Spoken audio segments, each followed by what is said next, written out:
নমস্কার। যুক্তি তর্ক সঙ্গে অর্কয়ে আপনাদের স্বাগত। আপনাদের সঙ্গে আমি অর্কপ্রভ সরকার।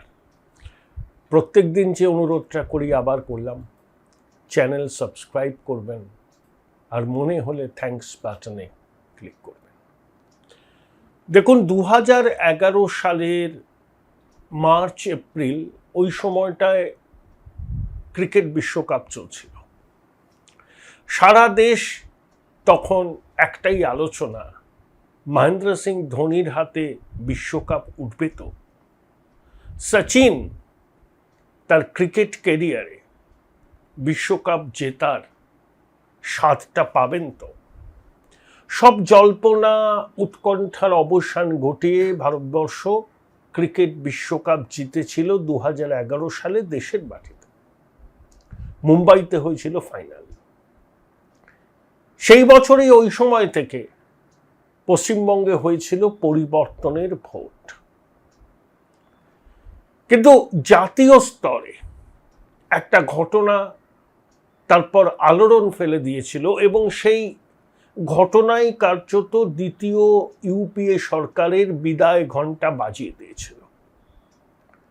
সেটা হলো জান্তর মান্তর এবং তারপর রামলীলা ময়দানে আন্না হাজারের অনশন, অবস্থান, ইন্ডিয়া এগেনস্ট করাপশন। দেখুন, প্রবীণ সাংবাদিক রাজদীপ সরদেসাই, তার একটা ইউটিউব চ্যানেল আছে নাম স্ট্রেট প্যাট। সেখানে তিনি বলেছেন যে 2011 সালের ফেব্রুয়ারি মাসের কোনো এক অপরাহ্নে, তখন তিনি CNN IBN চ্যানেলের সঙ্গে যুক্ত ছিলেন, সেই CNN IBN চ্যানেলে তার সঙ্গে দেখা করতে আসেন দুজন ম্যাগসাইসাই পুরস্কার জয়ী ব্যক্তিত্ব, একজন কেজরিওয়াল আর দ্বিতীয়জন কিরণ বেদি। সোশ্যাল অ্যাক্টিভিস্ট হিসাবে দুজনেরই তখন যথেষ্ট পরিচিতি হয়েছে। তাদের আর্জি ছিল তারা একটা দেশ জুড়ে স্বাক্ষর সংগ্রহ অভিযান করবেন, যাতে ভারত সরকার লোকপাল চালু করতে বাধ্য হয়। রাজদীপের দাবি, তিনি তাদেরকে বলেছিলেন যে শুধু স্বাক্ষর সংগ্রহ অভিযান করলে কাঙ্ক্ষিত ফল হবে না, এমন কিছু করা উচিত যাতে দেশের মানুষ আন্দোলিত হয়। তারপর আন্না হাজারের মঞ্চে আসা, এবং রাজদীপ বলেছেন তার ব্লগে যে আন্না হাজারেকে লোকে মোটামুটি রেসপেক্ট করতো, কিন্তু মহারাষ্ট্রের চৌহদ্দির মধ্যেই তার আবেদন মোটামুটি সীমিত ছিল। তাই আন্নাকে নিয়ে কেজরিওয়াল, কিরণ বেদি, মনীষ সিসোদিয়া এরা যে আগ্রহ দেখিয়েছিলেন, সাংবাদিক হিসাবে রাজদীপ আন্না হাজারের আসরে নামাকে অতটা নিউজ ভ্যালু আছে বলে তখন মনে করেননি। তার পরের ঘটনা আমাদের সবার জানা। ওই সময় ঘন ঘন আমি দিল্লি যেতাম, আমি নিজের চোখে দেখেছি কি উন্মাদনা যন্তর মন্তর রামলীলা ময়দানে, আন্না হাজারের টানা অবস্থান। এবং দ্বিতীয় ইউপিএ সরকার এই সোশ্যাল মুভমেন্টকে কার্যত মান্যতা দিয়েছিল। ইউপিএ সরকারের পক্ষ থেকে 5 জন মন্ত্রীর একটা মন্ত্রীগোষ্ঠী তৈরি হয়। তাতে প্রয়াত প্রণব মুখোপাধ্যায়, চিদম্বরম, সলমান খুরশিদ, কপিল সিব্বল, বীরাপ্পা মৈলি ছিলেন। এবং তারা আন্দোলনকারীদের 5 সদস্যের টিমের সঙ্গে দফায় দফায় আলোচনা করেন কিভাবে লোকপালের খসড়া বিলটা তৈরি করা যায়। অর্থাৎ দ্বিতীয় মনমোহন সরকার কার্যত এই সিভিল মুভমেন্টের কাছে নতি স্বীকার করেছিল, এবং এটাই কেজরিওয়াল, আন্না, কিরণ বেদির সাকসেস ছিল যে তারা সরকারকে বাধ্য করেছিল তাদের সঙ্গে এক টেবিলে বসে আলোচনা করতে এবং লোকপাল বিলের খসড়া চূড়ান্ত করতে তাদের মত দিতে। সেই ঘটনা আপনারা জানি সবাই। এবং দ্বিতীয় ইউপিএ সরকারের প্রথম থেকেই নানা রকম আর্থিক দুর্নীতির খবর আসতে থাকে। কমনওয়েলথ গেমস কেলেঙ্কারি থেকে শুরু করে অনেক, সুরেশ টালমাদির জেল যাত্রা, বামপন্থীরা তখন সরকারে আর নেই, তৃণমূল আছে, মমতা বন্দ্যোপাধ্যায় রেলমন্ত্রী, পলিসি প্যারালিসিসের অভিযোগ উঠছিল সর্বস্তর থেকে। এবং আন্নার যে মুভমেন্ট ইন্ডিয়া এগেনস্ট করাপশন, সেই মুভমেন্টকে আড়ালে থেকে সর্বতোভাবে নৈতিক এবং অন্যান্য রিসোর্স দিয়ে সহায়তা করেছিল ভারতীয় জনতা পার্টি এবং রাষ্ট্রীয় স্বয়ংসেবক সংঘ। তাহলে প্রথমে সরকার ওই সিভিল সোসাইটির মুভমেন্টের কাছে নতি স্বীকার করল, তাদের সঙ্গে এক টেবিলে আলোচনায় বসে খসড়া বিলের রূপরেখা কি হবে সেটা চূড়ান্ত করল। এবং আমার এটাও মনে আছে, বাবা রামদেব আসলেন, তাকে স্বাগত জানাতে প্রয়াত প্রণব মুখোপাধ্যায় সরাসরি দিল্লি বিমানবন্দরে চলে গিয়েছিলেন। কংগ্রেসের কফিনে সেদিনকেই শেষ পেরেকটা পোতা হয়েছিল। অর্থাৎ সিভিল সোসাইটি যে ন্যারেটিভটা তৈরি করেছিল, সেই ন্যারেটিভকেই কার্যত দ্বিতীয় ইউপিএ সরকার এন্ডোর্স করে। তারা পাল্টা কোনো ন্যারেটিভ তৈরি করতে পারেনি। এটাই সাকসেস সেই সিভিল সোসাইটির আন্দোলনের। এবং তারপরের ইতিহাস আমরা সবাই জানি। তখনও নরেন্দ্র মোদীর জাতীয় রাজনীতির মঞ্চে আবির্ভাব হয়নি, তিনি তখন গুজরাটের মুখ্যমন্ত্রী। ওই সময় ওই আন্দোলন নিয়ে তিনি অনেক বিবৃতি দিয়েছিলেন, সমর্থনের কথা জানিয়েছিলেন। তাহলে ইন্ডিয়া এগেনস্ট করাপশনের মঞ্চ থেকে যে বার্তাটা গেছিল, সেই বার্তা দ্বিতীয় ইউপিএ 2 সরকার অস্বীকার করতে পারেনি। সেটা তাদের অভ্যন্তরীণ দুর্বলতা। একে লাগাতার দুর্নীতির অভিযোগে বিদ্ধ হচ্ছিল মনমোহন 2 সরকার। কয়লা ব্লক কেলেঙ্কারি, কমনওয়েলথ গেমস কেলেঙ্কারি, খনি লিজ দেয়া নিয়ে কেলেঙ্কারি, একের পর এক বন্যার জল, মানে কি বলবো আর কি, বন্যার জলের মতো তোড়ে ভেসে যাচ্ছে সব। সংকুচিত হয়ে, কুণ্ঠিত হয়ে সরকার সিভিল সোসাইটির আন্দোলনকে কার্যত মান্যতা দিয়েছিল। নিজেরা তো কোনো ন্যারেটিভ তৈরি করতে পারেনি, মানে কাউন্টার ন্যারেটিভ। বরঞ্চ কেজরিওয়াল, আন্না হাজারে, কিরণ বেদির তৈরি করা ন্যারেটিভকেই তারা এন্ডোর্স করতে বাধ্য হয়েছিল। তারপরে আম আদমি পার্টির জন্ম, দিল্লিতে তাদের ক্ষমতায় থাকা, প্রথমে কংগ্রেসের সমর্থন নিয়ে, তারপর টানা এবং 2024-এর পর যে নির্বাচন হলো, তাতে আম আদমি পার্টির সরকার পড়ে গেল দিল্লিতে। এগুলো আমরা সবাই জানি।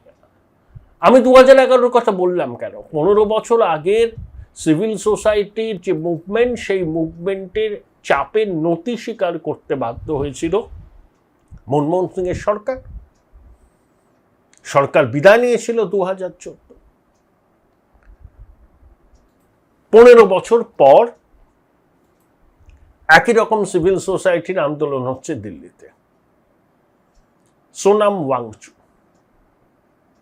পরিবেশ কর্মী, ইঞ্জিনিয়ার, লাদাখের মানুষ, এর আগেও তিনি হাজতবাস করেছিলেন। 28 জুন থেকে অনশন করছেন, তাকে সফদারজং হসপিটালে নিয়ে যাওয়া হয়েছে। এই প্রতিবেদন যখন দেখবেন, তখন ককরোচ জনতা পার্টির সংসদ অভিযানের ফলাফল আপনারা জেনে গেছেন। কিন্তু আমি 2011-এ মনমোহন সিং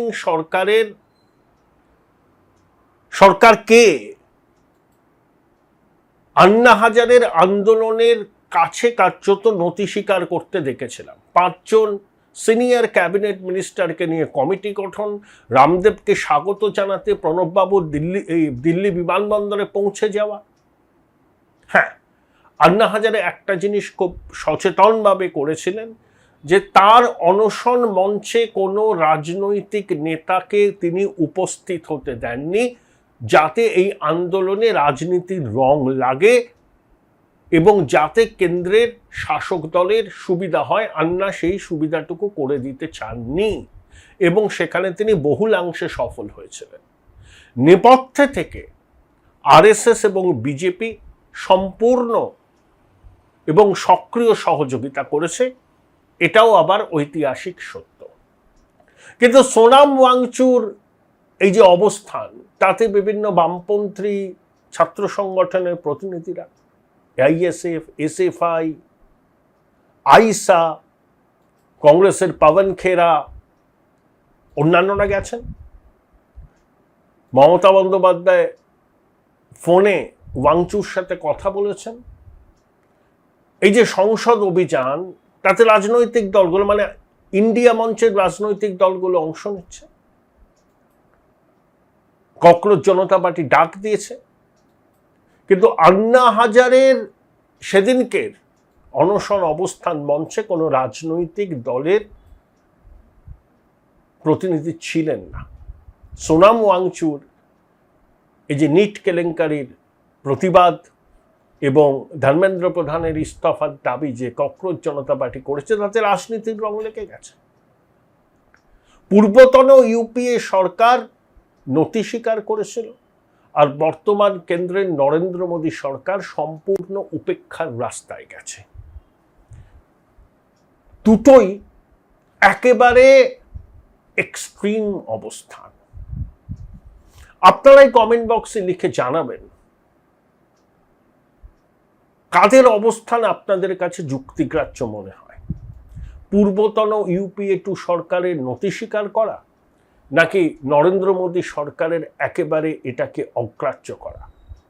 একজন কেন্দ্রীয় মন্ত্রীও বা বিজেপির কোনো নেতাকে দেখেছেন এই আন্দোলন সম্পর্কে একটি শব্দ খরচ করতে?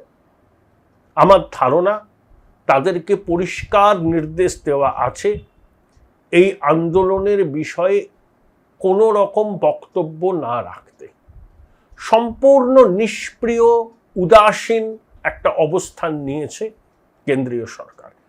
আমি এটা বিশ্বাস করি, এই সরকার তো মানুষের ভোটে নির্বাচিত, তাই কেউ অনশন করলেন, কেউ প্রেশার পলিটিক্স করলেন, কেউ সিভিল ডিসওবিডিয়েন্স মুভমেন্ট করলেন, তাতে সরকারকে সবসময় তাদের দাবি মানতে হবে, এর কোনো বাধ্যবাধকতা নেই। 2011-র বিষয়টা একটু অন্যরকম ছিল। তার আগেই আরব বসন্ত এসেছে। মিশরের হোসনি মোবারকের সরকার চলে গেছে, তিনি ক্ষমতাচ্যুত হয়েছেন। তাহরির স্কোয়ারে সারাদিন 1 মাস ব্যাপী মিশরের মানুষ রাস্তায় নেমে প্রতিবাদ করেছে স্বৈর শাসনের বিরুদ্ধে। তার একটা অভিঘাত হয়তো ভারতবর্ষেও পড়েছিল, এবং যেভাবে আন্না হাজারেদের আন্দোলনে মানুষের স্বতঃস্ফূর্ত যোগদান ছিল, হতে পারে যেটা আরব বসন্তের একটা অভিঘাত এই ভারতবর্ষেও পড়েছে। কিন্তু নরেন্দ্র মোদী সরকার একদম একটা এক্সট্রিম অবস্থান নিয়েছে। তারা অতীতেও এই ধরনের সিভিল সোসাইটির আন্দোলনের কাছে নতি স্বীকার করেনি, পাত্তাও দেয়নি। একটাই ব্যতিক্রম ছিল, যখন 3টি কৃষি আইন প্রত্যাহার করে নিলেন নরেন্দ্র মোদী, কারণ সেটা টিকিয়ে রাখলে পরে কৃষক ভোট ব্যাংক, বিজেপির সেটা ক্ষতি হতে পারত, তাই তারা সেটা প্রত্যাহার করেছে। কিন্তু আরো অনেকগুলো তো সিভিল সোসাইটির আন্দোলন হয়েছে এই কাল পর্বে, একটা আন্দোলনকেও মান্যতা দেয়নি, আন্দোলনকারীদের সঙ্গে কথাও বলেনি নরেন্দ্র মোদী সরকার। এটাই এই সরকারের পলিটিক্যাল ফিলোসফি, যে আমি নির্বাচিত সরকার, আন্দোলন করতেই পারে, গণতন্ত্রে ডিসেন্ট থাকবেই, কিন্তু আমি এই চাপের কাছে নতি স্বীকার করব না।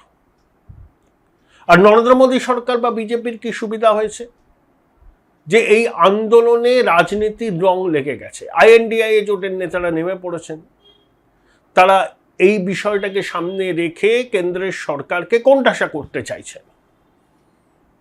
আন্না হাজারে তার আন্দোলনে রাজনীতির রং লাগাতে দেন, কিন্তু তা বলে কি সরকার কথা শুনবে না? এই প্রশ্নটা অনেকে করছেন। হ্যাঁ, নির্বাচিত সরকার, গণতান্ত্রিকভাবে নির্বাচিত সরকার, তারা গুড গভর্নেন্স দেবে, এটা প্রত্যাশিত। কিন্তু তারা মানুষের কথা কি শুনবে না? তারা কি শুধু নিজেদের মন কি বাত বলে যাবে, জনতার মনের কথা শুনবে না? এই প্রশ্নগুলো পাবলিক ডোমেনে ভীষণ রকম ঘোরাফেরা করছে।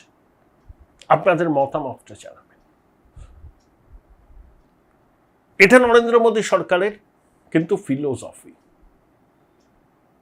আপনি এই ফিলোসফি সমর্থন করতে পারেন, বিরোধিতা করতে পারেন, বলতে পারেন যে সরকার ক্ষমতায় থেকে থেকে দম্ভে তাদের পা মাটিতে পড়ছে না, তাই তারা ছেলে মেয়েদের এই দাবি গুরুত্ব দিয়ে বিবেচনা করছে না। আমি এটা মনে করি যে নিট পরীক্ষা নিয়ে যে অব্যবস্থা বা কেলেঙ্কারি বলতে পারেন হয়েছে, সেটা কখনো কাম্য নয়। আবার মন্ত্রীর ইস্তফা দিলেও সমস্যার সমাধান হবে না। দ্বিতীয়বার যখন নিট পরীক্ষা হলো, সেটা তো ভালোভাবেই হয়েছে, এবং পুরো কেন্দ্রীয় সরকার তার সমস্ত মেশিনারিকে নামিয়ে দিয়েছিল যাতে সুষ্ঠুভাবে পরীক্ষাটা হয়। এবং স্বয়ং প্রধানমন্ত্রী যোগা দিবসের দিন কলকাতাতে রেড রোডে সকালবেলা যোগাভ্যাস করে দিল্লিতে ফিরে গিয়ে এয়ারপোর্টে 45 মিনিট অপেক্ষা করেছিলেন যাতে নিটের পরীক্ষার্থীদের পরীক্ষা কেন্দ্রে পৌঁছতে অসুবিধা না হয়। কারণ প্রধানমন্ত্রীর কনভয় গেলে রাস্তায় যান চলাচল নিয়ন্ত্রণ করে পুলিশ, এটাই নিয়ম। তাই যখন পরীক্ষা শুরু হয়ে গেল, তখন প্রধানমন্ত্রী দিল্লি এয়ারপোর্ট থেকে বেরিয়ে তার বাসভবনের দিকে রওনা দিলেন। হ্যাঁ, কেন্দ্রীয় সরকার বিব্রত হয়েছিল, কোনো সন্দেহ নেই, কিন্তু তারা দ্বিতীয়বার যে নিট পরীক্ষাটা হলো, সেটা কিন্তু তারা সফলভাবে পরিচালনা করতে পেরেছেন। তাহলে সিভিল সোসাইটির কথায় কান দেব না, তাদের সঙ্গে আলোচনার কোনো সম্ভাবনাই নেই, তাদেরকে তাদের বক্তব্যের যে ন্যূনতম প্রাসঙ্গিকতা আছে, এটাই এই সরকার মানতে চায় না। অনেকে বলেন যে ডিসেন্ট শোনার অভ্যাস মোদী সরকারের নেই, তারা বরং চিয়ার লিডারদের উচ্ছ্বাসকেই বেশি গুরুত্ব দেয়। ডিবেটেবল ইস্যু, আপনাদের মতামত জানতে চাই। তবে একটা জিনিস আমি খুব দেখেছি, এবং আপনারাও তার সাক্ষী। ওই সময় তো আমি একটা চ্যানেলের এডিটর ইন চিফ ছিলাম, আমাকে সারা জায়গায় যেতে হতো, এবং কোন সর্বভারতীয় চ্যানেল বলুন, বিশেষ করে সর্বভারতীয় আঞ্চলিক ভাষার চ্যানেলগুলো আন্না হাজারের অবস্থান, বিক্ষোভ, অনশন তার গুরুত্ব দিয়েছে, কিন্তু সর্বভারতীয় মিডিয়া, সেটা হিন্দি হোক ইংরেজি হোক, যেভাবে বিষয়টাকে হাইলাইট করেছে, সেটা এক কথায় অভূতপূর্ব। মুহূর্তে মুহূর্তে ব্রেকিং নিউজ, আন্না কি বলছেন, কেজরি কি বলছেন, কুমার রায় কি বলছেন, কিরণ বেদি কি বলছেন, বাবা রামদেব কি বলছেন, সরাসরি লাইভ সম্প্রচার। বিভিন্ন সর্বভারতীয় চ্যানেল, এক একটা চ্যানেল হয়তো 3-4টে করে অভিভ্যান, 10 জন করে রিপোর্টার ক্যামেরাম্যানকে ডিপিউট করেছিল ইভেন্টটা কভার করার জন্য। অর্থাৎ মিডিয়াও কার্যত ক্যারিড অ্যাওয়ে হয়ে যায়, এবং কেন্দ্রীয় সরকারের বিরুদ্ধে জনগণের যে অসন্তোষ ছিল, মিডিয়ার লোকজন সেটা বুঝতে পেরেছিলেন বলেই হয়তো তারা এইভাবে আন্না হাজারের এই আন্দোলনটাকে কার্যত সমর্থন করেছিলেন, অনেকে শরিক হয়ে গেছিলেন। পরবর্তীকালে অনেক প্রতিষ্ঠিত সাংবাদিক কেজরিওয়ালের আম আদমি পার্টিতে যোগ দেন, কিন্তু কেজরিওয়ালের সঙ্গে বেশি দিন তারা ঘর করতে পারেননি, এটাও সত্যি। কিন্তু আজকে 15 বছর পর দেখুন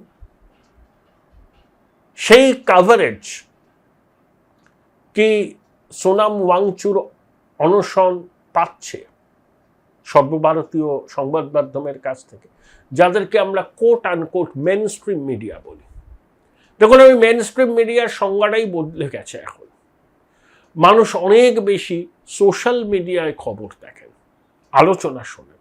হ্যাঁ, সোশ্যাল মিডিয়ার একটা বড় অংশ এই ককরোচ জনতা পার্টির এই মুভমেন্ট, সোনাম ওয়াংচুর এই অনশন অবস্থানকে কাভার করছে, তাদের মতো করে করছে। কেউ পক্ষে করছে, কেউ বিপক্ষে করছে, কিন্তু করছে। কিন্তু সর্বভারতীয় তথাকথিত quote and quote mainstream খবরের কাগজ, টেলিভিশন চ্যানেল 2011 সালে তারা যেভাবে আন্নার মুভমেন্টকে সমর্থন করেছিল, এখন কিন্তু তার সিকিভাগও করছে না। অনেকগুলো ব্যাখ্যা আছে।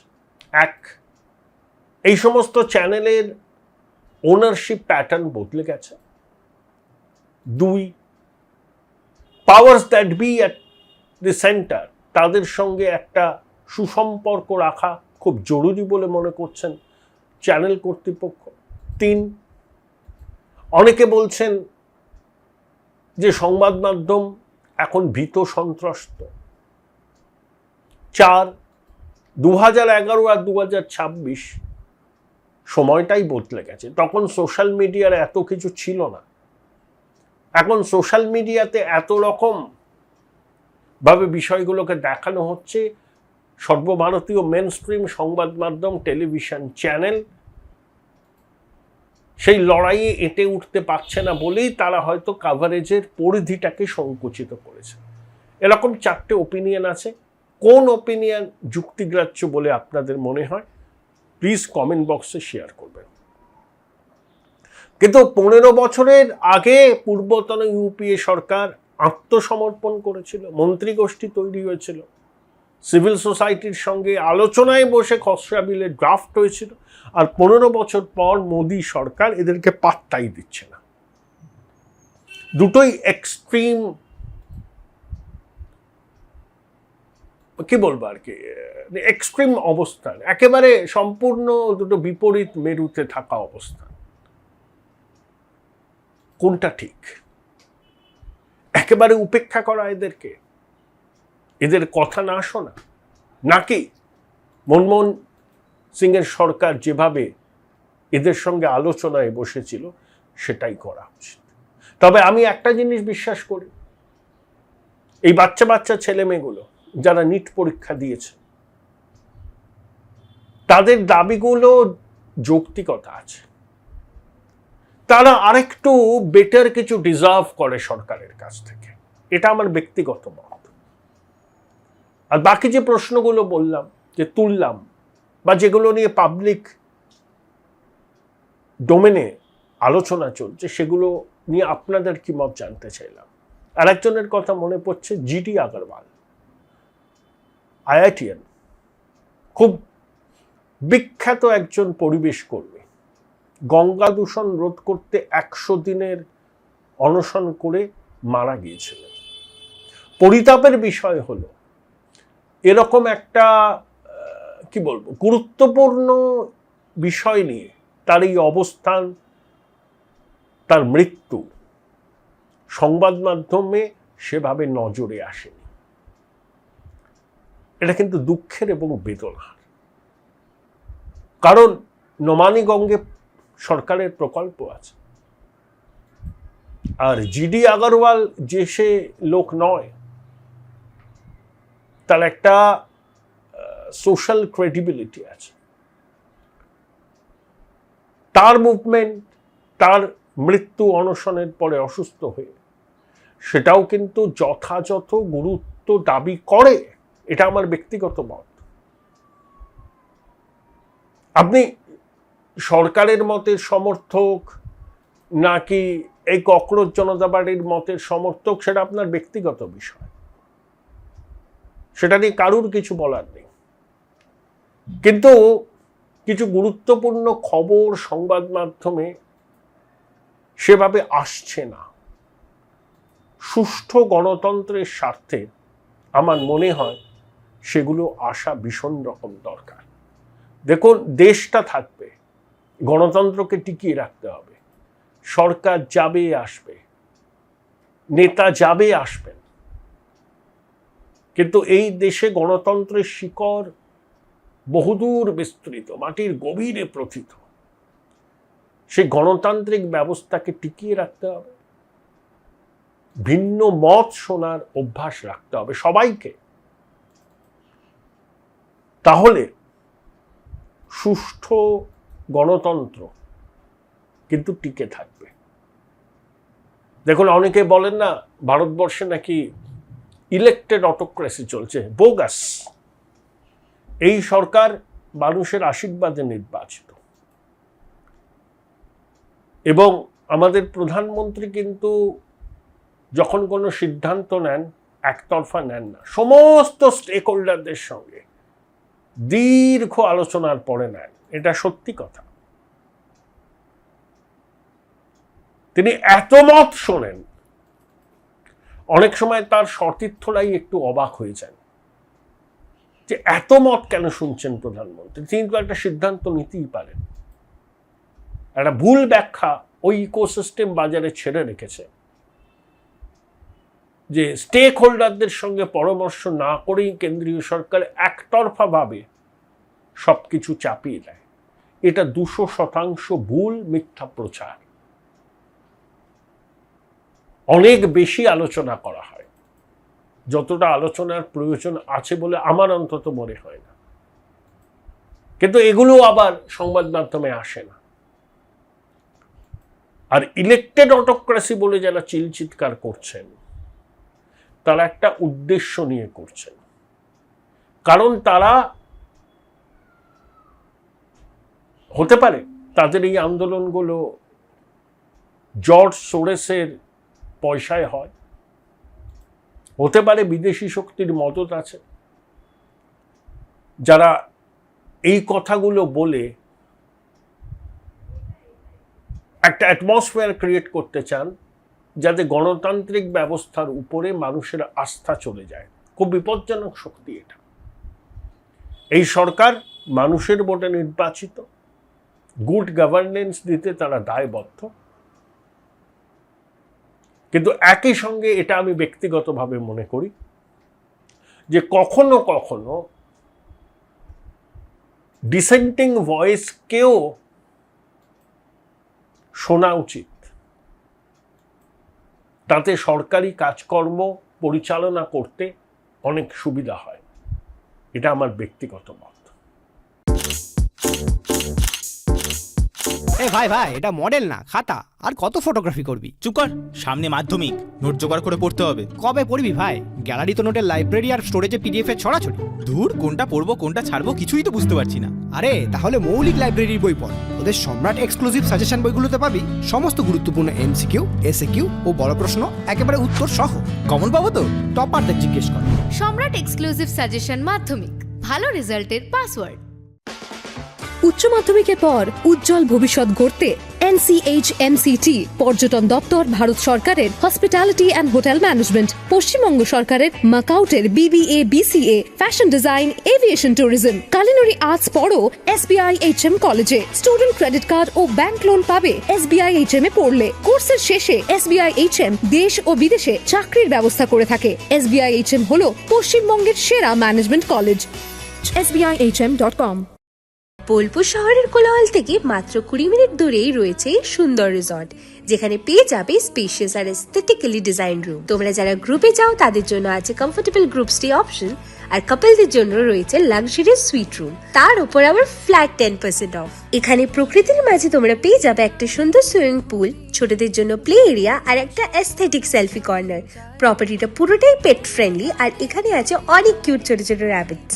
সকালের ব্রেকফাস্ট থেকে ডিনার পর্যন্ত পেয়ে যাবে একদম হোমলি কমফর্ট ফুড, যা এক কথায় অসাধারণ। বেঙ্গলি কুইজাইনের সাথে সাথে পেয়ে যাবে চাইনিজ আর নর্থ ইন্ডিয়ান অপশনও। বিকেলে বনফায়ারের আলো, বন্ধুদের সাথে আড্ডা আর খোলা আকাশের নিচে গ্রাম বাংলার হাওয়া, পুরোটাই এক অপরূপ অনুভব। তাহলে বলো তোমরা কবে প্ল্যান করছো এই পিসফুল এসকেপটা? And don't forget to follow miss cupcake for more such travel updates.